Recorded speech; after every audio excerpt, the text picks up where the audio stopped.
جی بسم اللہ الرحمن الرحیم۔ اس وقت ہم موجود ہیں ضلع گھوٹکی میں، اور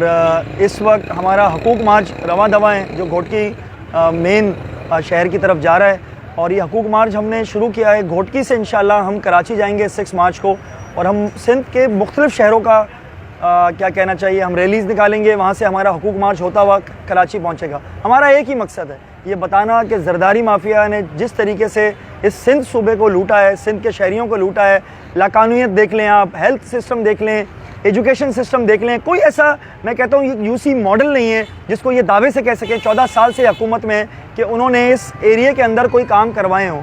میں یہاں پر ایک اور یہ چیز کہنا چاہتا ہوں کہ پورے پاکستان میں تبدیلی آ چکی ہے، ہیلتھ کارڈ مل رہے ہیں،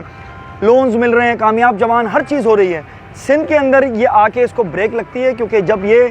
ہم کچھ کرنا چاہتے ہیں تو یہ ہمیں روکتے ہیں اور ہمیں یہ کہتے ہیں کہ 18 ترمیم کے بعد یہ ساری چیزیں تو ہم کریں گے، ہم وفاق کو الاؤ نہیں کریں گے۔ تو یہاں میں آپ کو ایک چیز یہ بول دوں کہ ہم سندھ کے عوام کو اویئرنیس دینا چاہتے ہیں اور یہ بتانا چاہتے ہیں، اور پورے سندھ کی عوام کو انشاءاللہ ہم جگائیں گے، اپنے ساتھ ملائیں گے۔ ہم ایک ایک ایریے میں جا رہے ہیں اور ہمارا ایک ہی مقصد ہے کہ 2023 کے اندر انشاءاللہ یہاں سے بھی